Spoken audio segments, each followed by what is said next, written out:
ladies and gentlemen, Chris Williamson.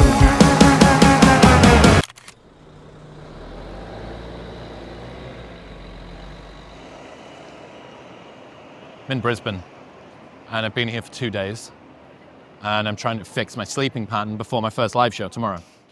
Currently, my energy is propped up on a combination of stimulants and big dreams. I'm really excited to run this show. It's the most excited I've been for any of them.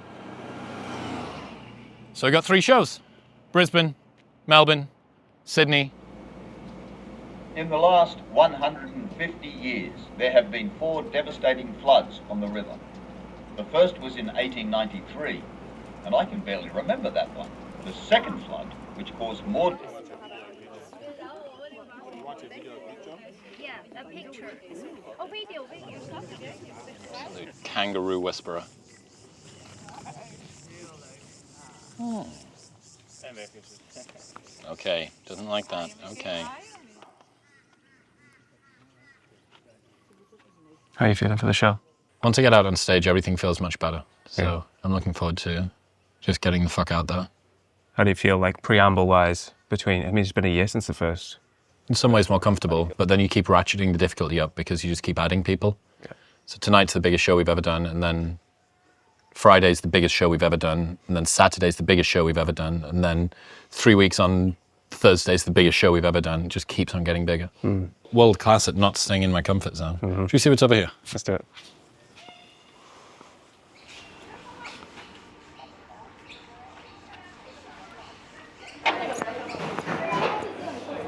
Petition for Chris to wear that on the next cinema episode. Fed a kangaroo. Caught a bit too much sun. I need to just go lie down. Jet lag's sliding itself inside of me in a very ungentle manner. So, see you later on. So, like, he was always just, I was worried he was a bit... Hey mate, how's it going, cuz? Welcome mate, how are you sir mate? Hey, fucking okay. They're a bit hot, a little bit clammy. Mate. Vegas I think was my best condition. Now I'm like, slipping a bit.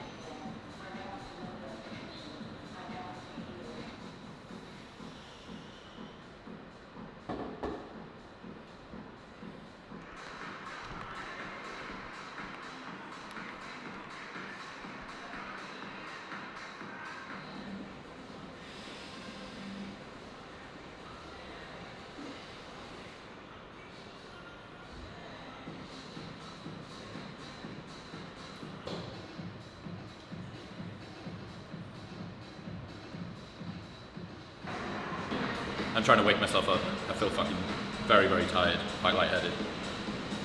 Maybe training will make it work, maybe it'll make it better, but whatever. Meanwhile, the fucking Republic is on fire because it looks like Donald Trump might win the election. So, just goes to show that the further you get away from something geographically, the less of a problem it is. I don't even know that's happening. Check in on the Daily Wire every half an hour, see how many cities are on fire, do some more lateral raises.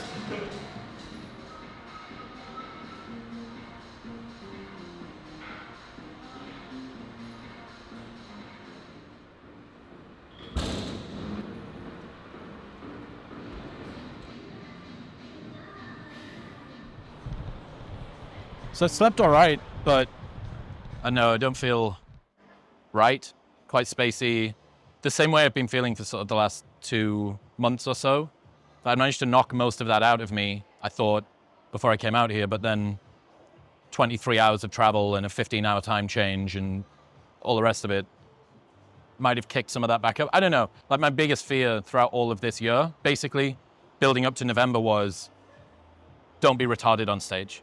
Don't be stupid and make mistakes and mess up on stage in front of all of these people. It's such a big thing. Like, you're in front of all of these people. There's nowhere to fucking hide. This is one of the ones where it's a very public victory or public loss, where you either perform well or you perform poorly. So we'll see how much preparation can carry you through, even if your body and your brain doesn't want you to do it. So.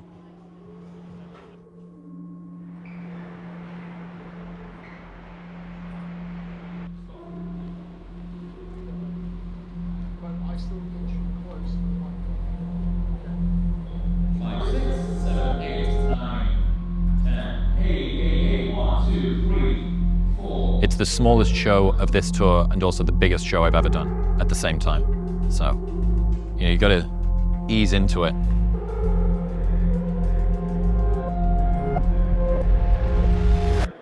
So we'll go from here to Melbourne. You know much about Melbourne? Nothing. Good coffee, apparently. Yeah, food's good, culture's good. It reminds you mostly of the UK because you've got that kind of metropolitan culture, but not the good weather. The weather there is crazy. Like, you'll leave the house. It's the middle of the summer, right? Yeah, but it's volatile to the point that you might wake up with a hoodie on. 20 minutes later, it's 35 degrees. And then it's pissing it down like a few hours later. But the culture, some people I think love it there because it reminds them of the UK. But Melbourne has got that kind of, when you're in London in summer and people are drinking, you're like, oh, this is cool.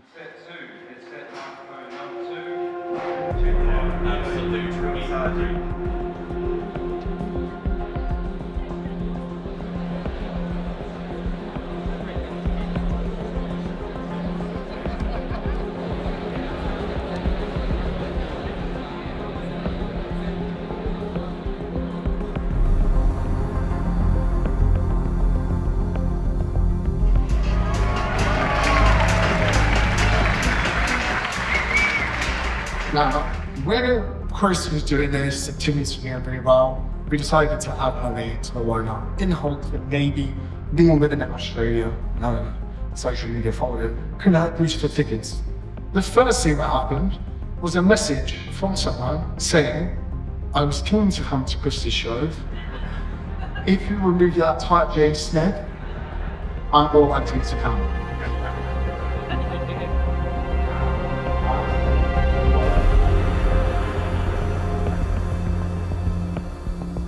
Ladies and gentlemen, Chris Williamson.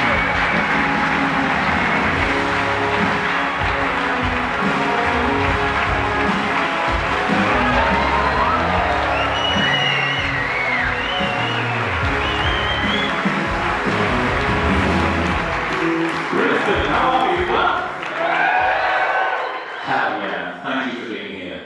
This is my first ever show in Australia.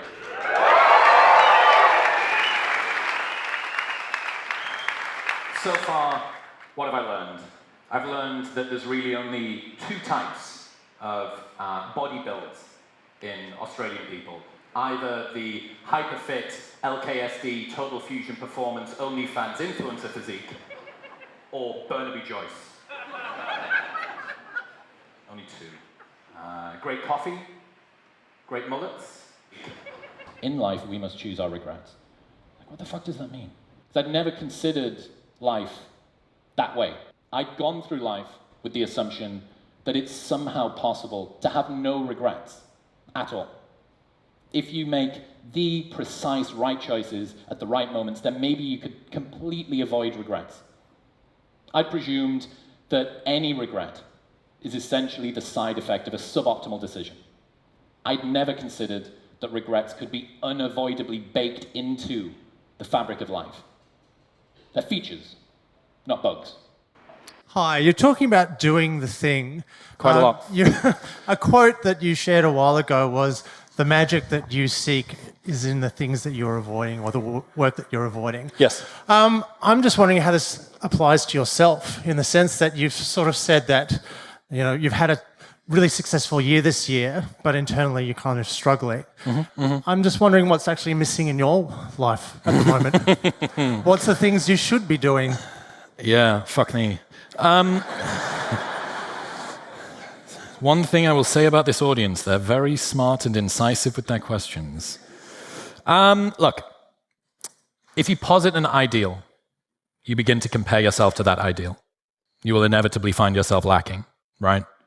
So if you're someone that has big dreams for yourself, a lot of the time you will fall short of some unreasonable set of goals. It's one of the reasons why when you look at the CEOs of Fortune 500 companies, you can look at them with envy or admiration or whatever. What you really should look at them with is pity.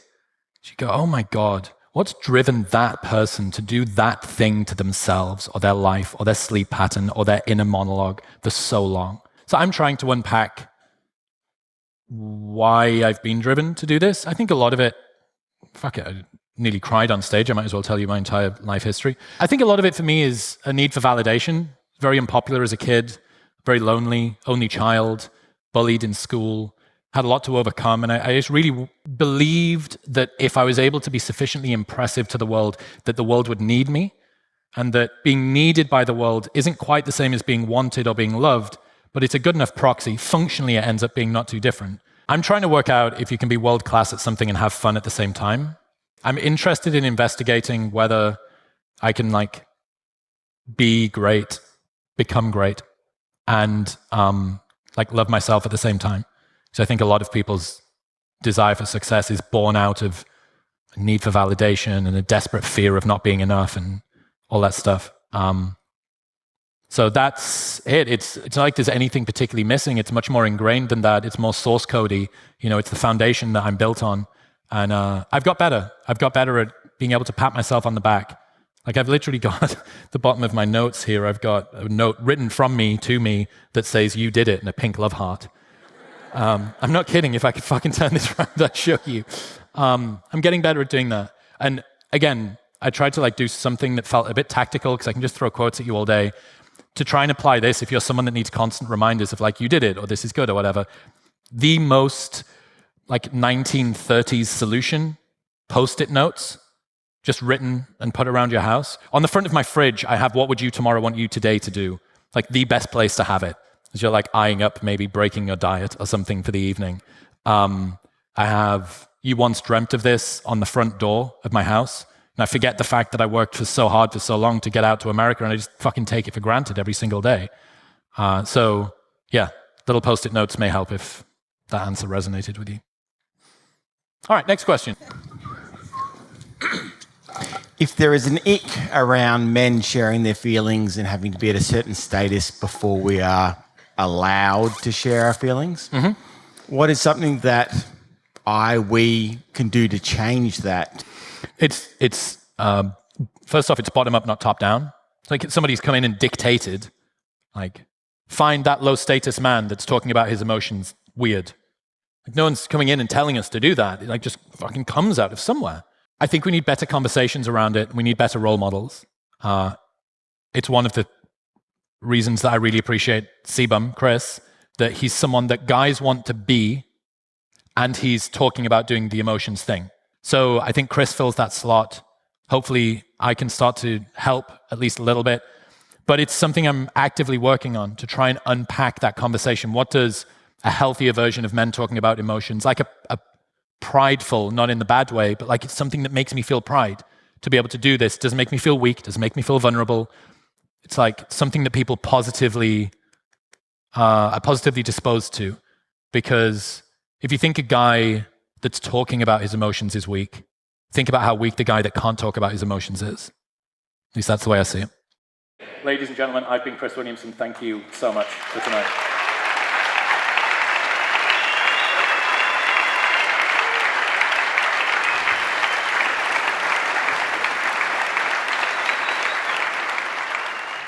We have a backdrop. We have a fucking backdrop. A curtain. Hey, wow. How close shall we roll here, mate? Hi, Mum and daughter. Thank you very much for coming. Appreciate it. Cheers. Thank you for what you're doing for men. I appreciate that. Started a men's group inspired by your work. Question for you. Hit me. Who has been the hardest guest to get on your podcast, and how did you get it? David Goggins. It took about 9 months. I said, I will move heaven and earth. I'll change the date. I'll come to you. I'll bring you to me. I'll do whatever you need. And then they came back. They're like, all right, we'll do it.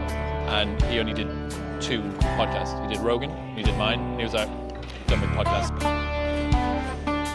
Didn't shit myself. No, that was great. Crowd was awesome. Fuck me, the questions are so good. Also, I'll go toe-to-toe with anyone. I've got the most jacked audience in the world. The best conditioned audience. Brilliant. Aussie crowds are amazing. Roll on Melbourne. Well, I'm haggard and the sun coming up, but I'm telling you now, never seemed so well. Walking a line never made more sense, cause this good golly woman is better than hell. Slept for 10 hours and I feel like British Jesus. I think we might be going, we might be slightly going the wrong way.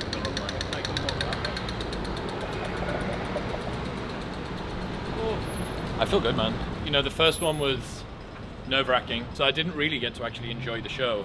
I was very much in fear. I was like gripping a lot, trying. So I really want to be as present as possible. I'm allowed one where I'm sort of dialing in and I'm cloying and, you know, fearful. But I just want to have fun tonight.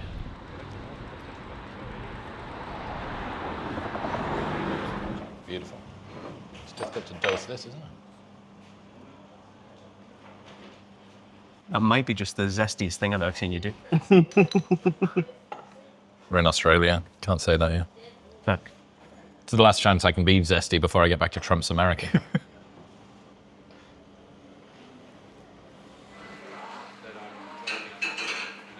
we can chop a bit out of this part. Tiny little bit. It's just a little bit slow. If you can make it come together and still make sense, I think that'd be good. But that's really lovely. Good to see you, man. Yeah, good to see you too, bro. It's cool to see you here. There's fucking great coffee. It's honestly such a, like, England has good coffee, but not to hype it up, but every coffee I've had in Melbourne is like, and they're snobby about it too. Have you heard this before? I like elitism. I like the elitism. They really look down on other countries' coffee and will like openly shit on it. Cool. And it's one of the only places where like there are Starbucks here, but it hasn't gotten a proper foothold purely because of the snobbery. Yeah, genuinely. Cheers, man. Thank you for having me. Thank you for coming to see me. Wow. Chin chin. I think this is our first time meeting. Oh, that's right. Yeah. Again, we're going a little bit deeper. Yeah, that's perfect. Yeah. Love your stuff. You may not be able to tell, but James has a racist accent. Yeah. And you know what? Now Trump's in. Interesting. Now Trump's in, you're allowed. You're free to use it. Yeah. Well, this was something that Rob Henderson taught me about the male monkey dance. So if you look at the way that guys outside of a nightclub, someone's bumped into someone downstairs or talked to someone's bird or whatever, and they go upstairs. And if you look at the typical stages that male aggression goes through, it tracks the same with monkeys, tracks the same with stags. So first off, there'll be a circling like that, or maybe they'll just sort of keep circling like that, and then they'll usually come in and there'll be some sort of like a push, which is a test of strength. They'll do that, and then only after all of that is there a big overhand right. But the male monkey dance. But the interesting thing that Rob talked about was that there's no point, no young dude, 20s, full of testosterone, knocks out a grandmother, even if she pisses him off, because it's not a fair fight. The reason that you have a fight is that you have two people of potentially similar, but as yet undetermined levels of strength and formidability, and we don't know. Let's put it to the test. But if there's an obvious imbalance, what was the point in doing it in any case? And what that comes across as is like sympathy or disgust or like an ick or, somebody being predatory. But what that actually is just like an inbuilt sense of, well, this was never a fair fight in terms of formidability. So there's no status gains from winning. Zero. What do you get from knocking out an old man? And then the other side is that like you often see like even when a gorilla could beat another gorilla, they actually don't engage in the combat, right? They just try to bluff charge them away. And that's thought to be partially because of the physical costs of winning a fight. Like I remember waking up one morning after a boxing match that I had as a kid, and literally there was blood on my face because my nose started bleeding again in the night. I was stiff as a board. I had bruises all over my shoulder from, deflecting blows, that kind of thing, front shoulder especially. And I thought to myself, I was like, oh my gosh, that was a fight that I won, right? Yeah. Like that's what, like I'd knocked the guy out in the third round, and that was about where I was supposedly the winner, and yet the next day I was like basically unable to get out of bed. In a suburb, that's no big deal, right? I could just, kind of limp to school the next day. But if you're in the jungle or on the savannah or something, and you're just winning fights, right? There's a cost that you're paying physically for each one. Yeah. I'm trying to think of the angle. I'm trying to think of a title and thumbnail. I'm trying to think of something. Is Chris Williamson on steroids did very well, but I'm thinking maybe there's another angle. Wide angle lens, walking into picture, beautiful, sundown, bit of music. Maybe we put the footage at a 0.75 speed. We get, beautiful, artistics, maybe a little... Awful. Would you be open to me doing a YouTube video where Chris Williamson versus 100 models, and we create like a Love Island 2.0 scenario? I would be averse to that, yeah.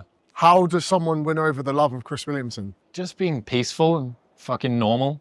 Would they have to live Would they have to live in Austin, or would you like it more like they live in Dallas? So you can see each other at weekends, but you're not hanging out just for the sake of hanging out. Fucking tough. I did the long distance thing for so long. It's really, really tough. Is she American or is she not American?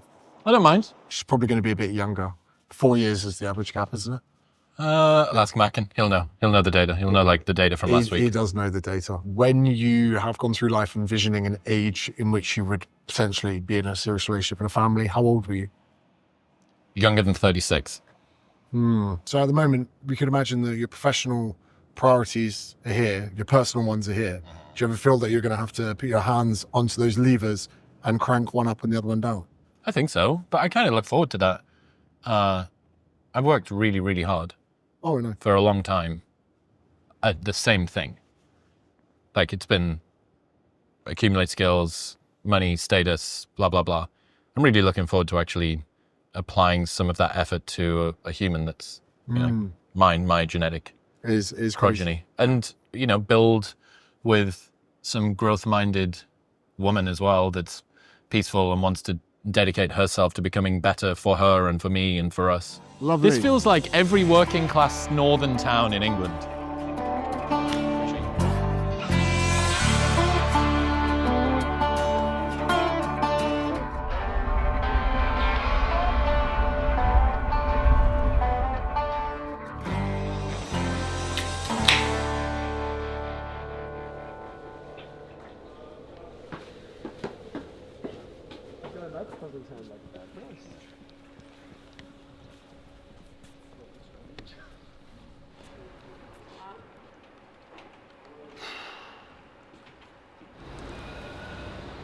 Pretty fucking cool. How old's this place? 1920s. So 100-year-old.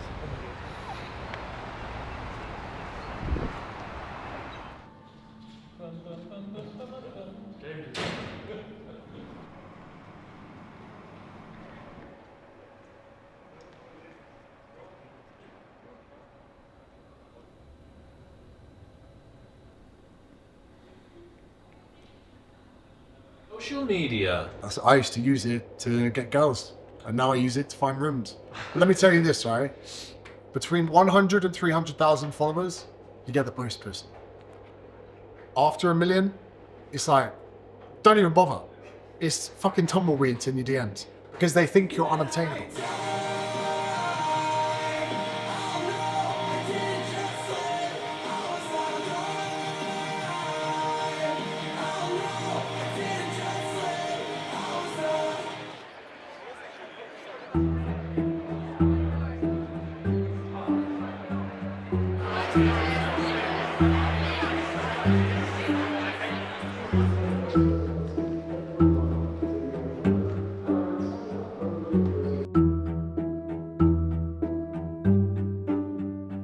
Question is, what suggestions do you have for somebody to overcome imposter syndrome? For somebody who is doing the thing, but moved to another country as a migrant and has also faced a little bit of racism? Awesome question. Look, if you're doing a thing that you haven't done yet, imposter syndrome isn't imposter syndrome. It's just a natural reflection that you have of no evidence being there that you can yet do it. I think imposter syndrome in many ways is noble because it's you proving to yourself, I'm not going to get too big for my own boots. The problem comes when you have continued to disprove those doubts in the real world and the imposter syndrome persists. After a while, you have to just admit to yourself that it's got nothing to do with this balance between your competence level and how much you believe in yourself and everything to do with this addiction to feeling like an imposter. First off, if you are dealing with the difficulty from outside, try as hard as you can to find people like the people in this room who would fucking love to be friends with you and would love to support you and would love to make you into a better person, right? That's the first place. It's hard enough to do stuff yourself without people holding you back around you. Secondly, I would say imposter syndrome is a byproduct of having high standards for yourself. You posit an ideal. You compare yourself to that ideal. You find yourself lacking. The reason that you're getting the outcomes that you want right now, lower than they may be or lower than you may want them to be already, is only because of the fact that you have those high standards for yourself. This is something that is driving you to do more. Now, it can be toxic when you use it for too long because it permanently keeps you in that gap, right? Hell is when the person that you are meets the person you could have been. But you're going to continue to keep closing that gap over and over and over again. Find the right people to put around you. Realize that the imposter syndrome is there for a reason. It's guiding you towards something that you care about. That's really fucking awesome. And it's because you have high standards, because you care, because you're earnest, because you're serious about the things that you're trying to do. And if the price that you have to pay to take things seriously and be earnest and actually achieve something in this world is sometimes feeling like you might not be worthy of being there, that's a price that you should pay all fucking day. In the constant pursuit for purpose, it always feels like treading water. You never stop treading water. You're always working towards it. It is a constant struggle. And it's so easy just to drop below. How did you stay above water? In some ways, I'm still in the trenches with you. I think not fighting against it is a good place to start. All right, I have to work to find some meaning in my life. Maybe there are easier ways to do it. Maybe you're trying to find it from the wrong place. But if you're battling against it, why? Why do I have to work so hard to do that? It's like, I mean, gravity's heavy as well. Why is it there? It just is. It's a slightly unsatisfactory answer, but I get the sense that as soon as you can relinquish the fight against it and go, okay, I need to find purpose in life. Where are the places I can get that from? From my partner, from the people around me, from the stuff that I contribute. Maybe I can get some pathways that give me more purpose more quickly. But the need for purpose, I don't think is ever going to go away. And there are other people who don't even know that purpose is a fucking thing that they need in life. And you don't want to be one of them. Ladies and gentlemen, we did it.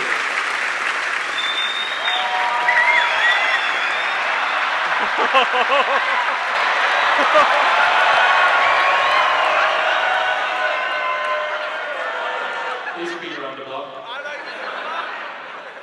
Fucking hell, I feel like a UFC fighter.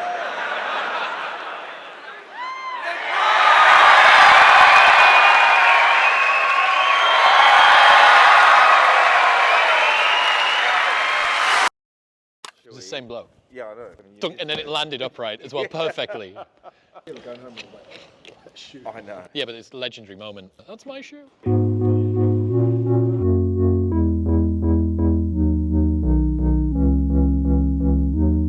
Thanks very much for coming to Australia. I really appreciate it. You can be very proud of yourself. I appreciate you. It resonates so much with what you say. I just loved it. Fucking loved it. When can I see you next time? Oh, doing very well after listening to you for a couple of hours. Fuck me, look at the size of this audience. I can't say it, so I really can't. I can give you one. Get home safe. I appreciate you. It was awesome. This was nearly double what we did in Brisbane. And then tomorrow is bigger again. So it was awesome. Crowd was great. Tomorrow, travel day, traveling to Sydney and got the show on the night. Fucking hell. No. Sydney, last night of tour. I can't wait. Tonight's going to be epic. I don't think we have that much time. We just landed a minute ago. James, we're in Sydney.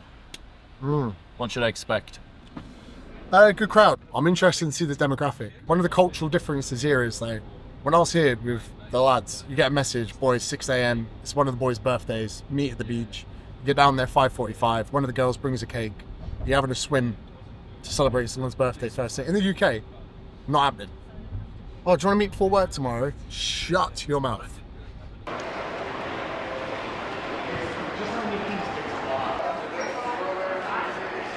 Stop around the pussy.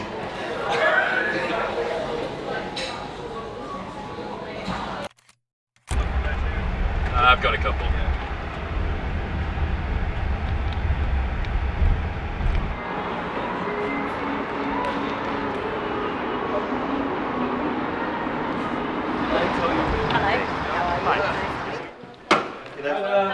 Hi. This tour, have we not? If you're interested. Could I just get some house lights on, please, Kristen? Little less haze, please, mate. Shit the bed. Big. really fucking big. Jesus Christ.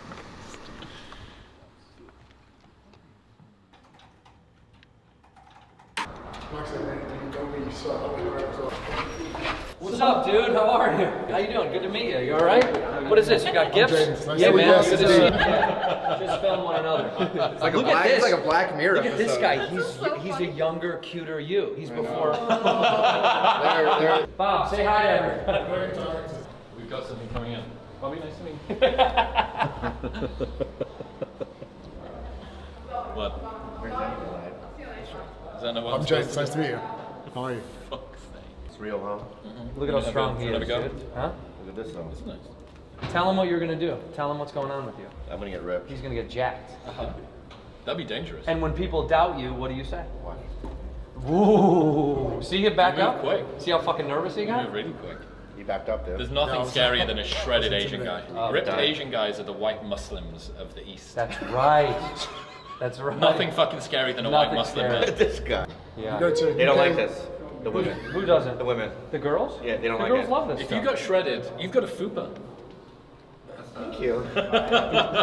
See, I wish you were like him. No, that's an insult, bud. It is? Yeah. What is it? It's a fat upper pussy area. Oh, you're laughing, huh? You English bastard? English bastard. You want to do this? Oh, look You at wanna that, do this, dude. or Be what? You wanna careful. fuck around? Q&A. Have fun tonight. I love you, man. We should Q&A, hang out you one just day. sit.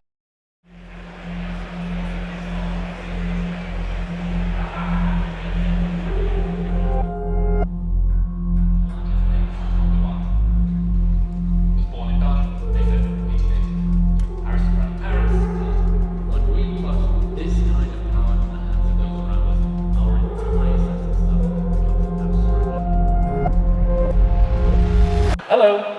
Hi, I'm Charlotte. And when did you start to accept advice from other people and why? I mean, how old are you, Charlotte? 9. 9. Wow. Me and James said some really, really bad things. She's Australian, it's all good.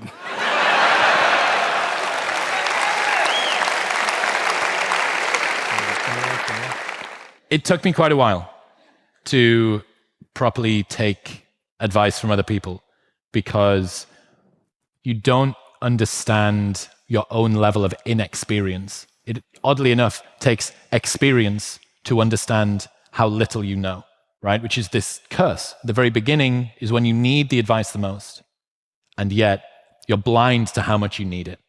So for me, it took a very long time. I would say, honestly, my mid to late 20s before I genuinely started to put stock in other people's opinions about what I was doing. I don't think I actually listened to mum and dad as much as I should have done either.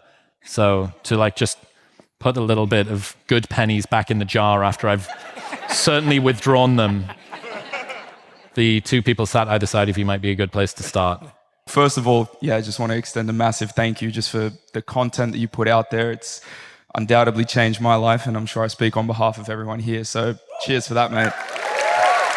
I've come to a point where I'd say I'm crossing borders out of the lonely chapter. I've managed to find success in the entrepreneurial path, which it sees me beginning to live a different life that, you know, no one I really grew up with now can continue to relate to. Mm-hmm. As I see this life that I once used to live, you know, in the rear view mirror, as I'm sort of pulling away, there's this overarching melancholy. How do I let go of this so I don't come in and sour this new chapter that is now on my doorstep with the child in me so desperately wanting to run back and the adult knowing that I need to march forward?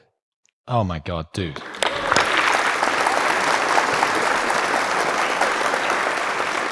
I just, before I say this, you know, I didn't get a chance to say it in Brisbane or in Melbourne. You guys are so fucking smart. I'm so proud to have cultivated this audience. Jesus Christ. The questions that you guys ask, the insightfulness that you have about yourselves, the level of thoughtfulness that you have. You don't just accept the situation for what it is. You're questioning the situation, then you're questioning the question. Like you are, I promise you, you are outliers in a room of outliers. So I really, really hope that you go home realizing just how fucking rarefied it is to work this hard on yourselves. And I'm so proud to have you as an audience. Honestly, man, this is the ruthless last page of this lonely chapter. And unfortunately, it's like a cliffhanger right the way up to the end, in my experience. Consider this the cost of doing business. Would you trade all of the things that you love about your new life in order to get rid of the guilt about the last one that you've had to leave behind? Probably not. So, dude, this is the price of success. And no one wants to fucking hear this. No one wants to hear champagne problems, like a rich guy talking about how hard it is to submit his taxes. It's like, oh my God, all of the problems of success and finally achieving a life I'm proud of. Look at all of the stuff that's come along with it. So give yourself a little bit of grace. You deserve to feel good about what you've done. Thank you so much. Thanks, Chris. Guys, fucking hell. This is the last show of the tour in Australia. You guys, the nation of Australia has been so good to me, and I'm so happy to have you guys here. I really, really hope that you took a lot away from it. I'm glad that no one threw a shoe on stage this time. No, maybe at the meet and greet. Look, I appreciate the living fuck out of all of you. Thank you so much for coming.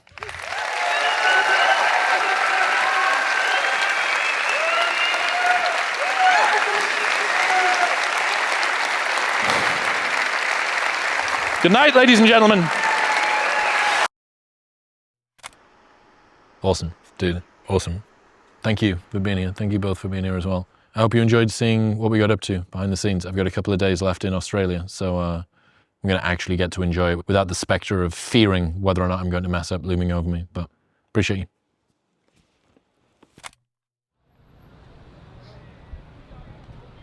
First impressions, Chris. Sydney Opera House. Nice that. Nice that. Quite pretty. 32 I'm minutes happy late. they're bombing him. 32 minutes late. That's unlike you lot to turn up late. Do you want to film the boat we just missed? We'll just get the next one.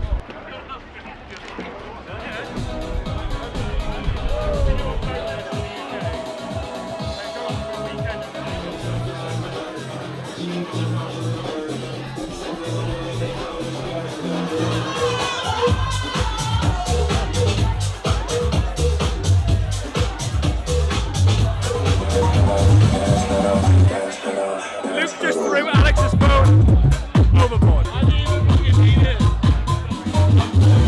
was an accident. What the fuck?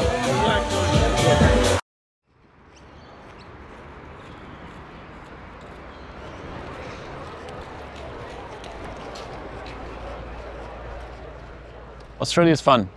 It's very similar to the UK in many ways. I wish that I'd been less scared in the lead up to the tour because I wasn't sure if I was actually going to be able to make it, or if I did make it, how well it was going to go. My brain and energy haven't exactly been on top form this year, and that meant there was a lot of sort of fear and gripping and concern in the build up to this. Made it work, and preparation beforehand, working hard with diet and sleep and prioritizing all of the things that mattered really made a big difference. But I wish I'd had a little bit more fun in the build up to it. So that's a good lesson, you know. Really the only reason that you do these things isn't to say that you did them, it's for the experience of doing them. And I'm not coming to do this tour so that I can tell other people that I did a tour. Coming because I have the memory of what it was like to be on stage in front of 5,000 people on the other side of the planet. And if you're not careful, you can be so focused on getting the outcome or fearing not getting the outcome that you forget to actually be there while it's happening. And that's the entire point of doing it. So a good lesson. It feels nice to bring it into land in somewhere that I've never been before. Don't look down. I'm in Australia.